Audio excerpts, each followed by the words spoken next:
ಜೈಲಿನಲ್ಲಿರೋ ದರ್ಶನ್ ಅನ್ನ ಭೇಟಿಯಾಗುವುದಕ್ಕೆ ಒಬ್ರು ಯುವತಿ ಬಂದಿದ್ರು ಇವತ್ತು. ದರ್ಶನ್ ಭೇಟಿಗೆ ಅವಕಾಶವನ್ನ ಜೈಲಾಧಿಕಾರಿಗಳು ನೀಡಲಿಲ್ಲ. ದರ್ಶನ್ ಅನ್ನ ಭೇಟಿಯಾಗುವುದಕ್ಕೆ ಅಂತ ಬಂದಿರುವಂತ ಯುವತಿಗೆ ದರ್ಶನ್ ಭೇಟಿಗೆ ಜೈಲಾಧಿಕಾರಿಗಳು ಅವಕಾಶವನ್ನ ಕೊಟ್ಟಿಲ್ಲ. ಮಾಧ್ಯಮಗಳ ಕ್ಯಾಮೆರಾ ಕಾಣ್ತಿದ್ದಂತೆ ಯುವತಿ ಅಲ್ಲಿಂದ ಕಾಲ್ ಕಿತ್ತಿದ್ದಾರೆ. ಯಾರು ಅಂತಂದ್ರೆ ದರ್ಶನ್ ನಮ್ಮ ಕುಟುಂಬದವರು, ಅದಕ್ಕೆ ನೋಡೋದಕ್ಕೆ ಬಂದಿದ್ದೆ ಅಂತ ಆ ಯುವತಿ ಹೇಳಿದ್ದಾರೆ. ಅಧಿಕಾರಿಗಳು ಅವಕಾಶ ನೀಡಿಲ್ಲ ಅಂತ ಯುವತಿ ಬೇಸರವನ್ನು ವ್ಯಕ್ತಪಡಿಸಿದ್ದಾರೆ. ಬಹಳಷ್ಟು ಜನ ದರ್ಶನ್ರನ್ನ ನೋಡೋದಕ್ಕೆ ಬರ್ತಾ ಇದ್ದಾರೆ. ಬಟ್ ಅಲ್ಲಿ ಅವಕಾಶವನ್ನ ಕೊಡೋದು ಕುಟುಂಬದವರಿಗೆ, ಆತ್ಮೀಯರಿಗೆ ಮಾತ್ರ. ಈ ಯುವತಿಗೆ ಅವಕಾಶವನ್ನ ಕೊಟ್ಟಿಲ್ಲ. ಆದ್ರೆ ಅವ್ರು ಹೇಳ್ತಾ ಇರೋದು ದರ್ಶನ್ ನಮ್ಮ ಕುಟುಂಬದವರು, ಹಾಗಾಗಿ ನೋಡೋದಕ್ಕೆ ಬಂದಿದ್ದೆ ಅಂತ. ನೀವು ದೃಶ್ಯದಲ್ಲಿ ನೋಡ್ತಾ ಇದ್ದೀರಲ್ಲ, ಇದೇ ಯುವತಿ ದರ್ಶನ್ರನ್ನ ನೋಡೋದಕ್ಕೆ ಬಂದಿರ್ತಾರೆ. ಮಾಸ್ಕ್ ಅನ್ನ ಹಾಕಿದ್ದಾರೆ, ಯಾರು ಅಂತ ಗೊತ್ತಾಗ್ತಾ ಇಲ್ಲ. ಅವ್ರು ಹೇಳ್ತಾ ಇರೋದು ದರ್ಶನ್ ಕುಟುಂಬದವಳು ನಾನು, ಹಾಗಾಗಿ ನೋಡೋದಕ್ಕೆ ಬಂದಿದ್ದೆ.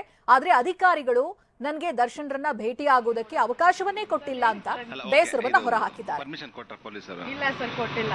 ಫ್ಯಾಮಿಲಿ ಬಿಟ್ಟು ಬೇರೆ ಯಾರಿಗೂ ಕೊಡಲ್ಲ? ಯಾರಿಗೂ ಕೊಡಲ್ಲ ಅಂತ ಅಂದ್ರೆ ರಿಲೇಟಿವ್ಸ್ ಇದ್ರು ಕೊಡಲ್ಲ. Okay, your good name ma'am? Sir ಅದೆಲ್ಲ ಬಿಡಿ ಸರ್. ಓಕೆ, ಓಡಿ ಆಯ್ತು, thank you. Okay, fine, thank you. Okay ma'am, fine. Move. Friend ಅವರು. ಯಾರು? ರಿಲೇಟಿವ್. ಯಾರನ್ನ? ದರ್ಶನ್ ಸರ್ನೇ, ನಮ್ಮ ರಿಲೇಟಿವ್ ಅವರು, ಅದಕ್ಕೆ ನೋಡಕ್ ಬಂದಿದ್ದೀವಿ. ಇಂಥದ್ದೇನಿಲ್ಲ ಸರ್. ಅಲ್ಲ, ಓಕೆ, ಇದು ಪರ್ಮಿಷನ್ ಕೊಟ್ಟ ಪೊಲೀಸರು? ಇಲ್ಲ ಸರ್, ಕೊಟ್ಟಿಲ್ಲ. ಫ್ಯಾಮಿಲಿ ಬಿಟ್ಟು ಬೇರೆ ಯಾರಿಗೂ ಕೊಡಲ್ಲ? ಯಾರಿಗೂ ಕೊಡಲ್ಲ ಅಂತ ಅಂದ್ರೆ ರಿಲೇಟಿವ್ಸ್ ಇದ್ರು ಕೊಡಲ್ಲ. Okay, your good name ma'am? Sir ಅದೆಲ್ಲ ಬಿಡಿ ಸರ್. ಓಕೆ, ಓಡಿ ಆಯ್ತು, thank you. Okay, fine, thank you. Okay ma'am, fine. Move. Friend ಅವರು. ಯಾರು?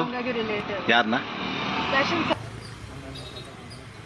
ನೋಡಿ, ಆ ಯುವತಿ ಹೇಳ್ತಾ ಇದ್ರಲ್ಲ, ನಾನು ಅವರ ಕುಟುಂಬದವಳೇನೆ, ಆದ್ರೆ ಅವರಿಗೆ ದರ್ಶನ್ರನ್ನ ಭೇಟಿ ಆಗೋದಕ್ಕೆ ನನಗೆ ಅವಕಾಶ ಕೊಟ್ಟಿಲ್ಲ ಅಂತ ಅವರು ಬೇಸರ ಹೊರ ಹಾಕ್ತಾ ಇದ್ರು. ಜೊತೆಗೆ ಅವರ ಪರಿಚಯವನ್ನ ರಿವೀಲ್ ಮಾಡೋದಕ್ಕೆ ಅವ್ರು ಇಷ್ಟಪಡ್ಲಿಲ್ಲ, ಹಾಗೆ ಹೋಗ್ತಾರೆ. ಬಹಳಷ್ಟು ಜನ ಜೈಲಿನ ಬಳಿ ಬರ್ತಾ ಇದ್ದಾರೆ ದರ್ಶನ್ರನ್ನ ಭೇಟಿ ಆಗೋದಕ್ಕೆ. ಬಟ್ ಎಲ್ರಿಗೂ ಕೂಡ ಅವಕಾಶ ಸಿಗ್ತಾ ಇಲ್ಲ.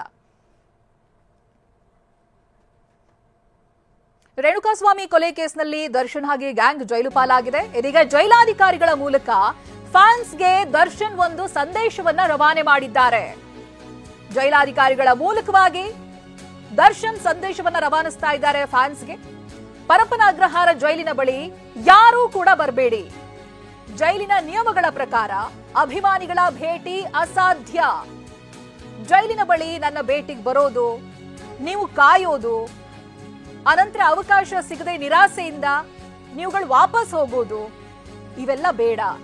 ಜೈಲಿನಲ್ಲಿ ಭೇಟಿಗೆ ಬರಬೇಡಿ ಅಂತ ಫ್ಯಾನ್ಸ್ಗೆ ದರ್ಶನ್ ಮನವಿಯನ್ನ ಮಾಡಿಕೊಂಡಿದ್ದಾರೆ ಜೈಲಾಧಿಕಾರಿಗಳ ಮೂಲಕವಾಗಿ.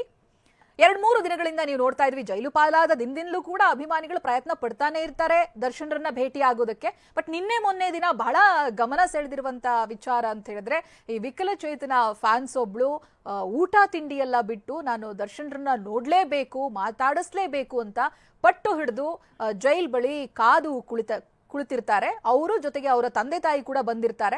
ಬಟ್ ಯಾವುದೇ ಕಾರಣಕ್ಕೂ ಜೈಲಾಧಿಕಾರಿಗಳು ದರ್ಶನ್ ಭೇಟಿ ಅಸಾಧ್ಯ ಅಂತ ಹೇಳಿರೋದು ಅವರಿಗೆ ಬೇಸರ ತಂದಿರುತ್ತೆ. ಹಾಗಾಗಿ ಈ ರೀತಿಯಾಗಿ ಒಂದು ಮನವಿಯನ್ನ ದರ್ಶನ್ ಮಾಡಿದ್ದಾರೆ. ಈ ಬಗ್ಗೆ ಡೀಟೇಲ್ಸ್ ಅನ್ನ ಕೊಡ್ತಾರೆ ಪ್ರತಿನಿಧಿ ರಾಮು. ಇದೀಗ ಒಂದು ಕಡೆ ದರ್ಶನ್ರ ಮನವಿ, ಮತ್ತೊಂದು ಕಡೆಯಲ್ಲಿ ಜೈಲಾಧಿಕಾರಿಗಳು ಕೂಡ ಹೇಳ್ತಾ ಇದ್ದಾರೆ ಕುಟುಂಬ ಹೊರತುಪಡಿಸಿ ಬೇರೆ ಯಾರಿಗೂ ಕೂಡ ಅವಕಾಶ ಇಲ್ಲ ಅಂತ. ಇದರ ನಂತರನೂ ಕೂಡ ಅಭಿಮಾನಿಗಳು ಬರ್ತಾ ಇದ್ದಾರೆ. ಏನ್ ಕಾಣಿಸ್ತಾ ಇದೆ ನಿಮ್ಗೆ? ಹೌದು ಚೈತ್ರ, ಏನು ರೇಣುಕಾಸ್ವಾಮಿ ಕೊಲೆ ಪ್ರಕರಣದಲ್ಲಿ ಏನು ದರ್ಶನ್ ಅವರು ಜೈಲು ಸೇರಿ 6 ದಿನ ಕಳೆದಿರುವಂತದ್ದು. ಅಂದ್ರೆ ಅಭಿಮಾನಿಗಳು ಒಬ್ರಲ್ಲ ಒಂದ್ ರೀತಿ ಬರ್ತಾ ಇದ್ದಾರೆ. ಸೊ ಕಳೆದ 3 ದಿನಗಳಿಂದ ಒಬ್ರು ವಿಶೇಷ ಚೇತನ ಅವರು ಬಂದಿದ್ರು. ಸೊ ನಿನ್ನೆ ಒಬ್ರು ವಿಶೇಷ ಚೇತನ ಅವರು ಅವರ ಕುಟುಂಬ ಸಮೇತ ಬಂದಿರುವಂತದ್ದು. ಅಂದ್ರೆ ಅವರ ದರ್ಶನ್ ಅವರ ಕೊಡ್ತಿರುವಂತಹ ಆಟದಲ್ಲೇ ಆ ವಿಶೇಷ ಚೇತನ ತಂದೆ ತಾಯಿ ಮತ್ತೆ ಸೌಮ್ಯ ಅಂತ ಹೇಳಿ ವಿಶೇಷ ಚೇತನ ಸಹ ಬಂದಿದ್ರು. ಅವರು ನಾನು ಅಣ್ಣನ ನೋಡ್ಲೇಬೇಕು, ಅಣ್ಣನ ನೋಡಿ ಮಾತಾಡಿಸ್ಲೇಬೇಕು, ಅಣ್ಣನ ನೋಡಿರೋದಕ್ಕೋಸ್ಕರ ನನಗೆ ಊಟ ಸೇರ್ತಿಲ್ಲ ಅಂತ ಸಹ ಹೇಳ್ತಿದ್ರು. ಈ ಸಂದರ್ಭದಲ್ಲಿ ಜೈಲಾಧಿಕಾರಿಗಳ ಹತ್ರ ಅವರು ಅದೇನೋ ಮನವಿ ಸಹ ಮಾಡ್ಕೊಂಡ್ರು, ಒಂದು ಅವಕಾಶ ಕೊಡ್ವಿ, ನಾವು ಮಾತಾಡಿಸ್ಬೇಕು, ಒಂದ್ಸಲಿ ಮಾತಾಡ್ಸಿ ಹೋಗ್ತೀನಿ ಅಂತ. ಬಟ್ ಅಂದ್ರೆ ದರ್ಶನ್ ಅವರು ಒಳಗಡೆ ಜೈಲಾಧಿಕಾರಿಗಳಿಗೆ ಮೂಲಗಳ ಮಾಹಿತಿ ಬರ್ದಿರೋದು ಏನಂತಂದ್ರೆ, ದರ್ಶನ್ ಅವರು ನನ್ನ ಫ್ಯಾಮಿಲಿ ಬಿಟ್ಟರೆ ಬೇರೆಗೆ ಯಾವುದೇ ಕಾರಣಕ್ಕೂ ಯಾರಿಗೂ ಅವಕಾಶ ಕೊಡಬೇಡಿ, ನಾನು ಯಾರನ್ನು ಭೇಟಿ ಮಾಡಲ್ಲ, ನನ್ನ ಕುಟುಂಬಸ್ಥರಿಗೆ ಮಾತ್ರ ಅವಕಾಶ ಕೊಡಿ ಅಂತ ಕೇಳ್ಕೊಳ್ಳಿರೋದು ಅನ್ನೋದು ಈಗ ಜೈಲಿನ ಮೂಲದ ಮಾಹಿತಿ ಚೈತ್ರ. ಅದೇ ರೀತಿ ಇವತ್ತು ಒಬ್ರು ಗೆಳತಿಯವರು ಯಾರೋ ಬಂದಿದ್ರು ಅನ್ಸುತ್ತೆ, ಲೇಡಿ. ಅಂದ್ರೆ ಅವ್ರು ಯಾರು ಏನು ತಿಳಿದಿಲ್ಲ. ಅವ್ರು ಕೇಳಿದಕ್ಕೆ ದಯವಿಟ್ಟು ನಾನು ಯಾರು ಏನು ಅಂತ ಹೇಳ್ಬೇಡಿ ಅಂತ ಹೇಳಿ ಒಬ್ರು ಲೇಡಿ ಸಹ ಬಂದು ಟ್ರೈ ಮಾಡಿದ್ರು. ಅಂದ್ರೆ ದರ್ಶನ ಭೇಟಿ ಮಾಡೋದಕ್ಕೆ ಅಧಿಕಾರಿಗಳ ಹತ್ರ ಮನವಿ ಮಾಡ್ಕೊಂಡ್ರು. ಅವ್ರನ್ನು ಸಹ ಭೇಟಿ ಮಾಡೋದಕ್ಕೆ ಅವಕಾಶ ಸಿಗದಂತೆ ವಾಪಸ್ ಹೋಗಿರೋದು ಚೈತ್ರ. Thank you Ramu ಡೀಟೇಲ್ಸ್ಗಾಗಿ.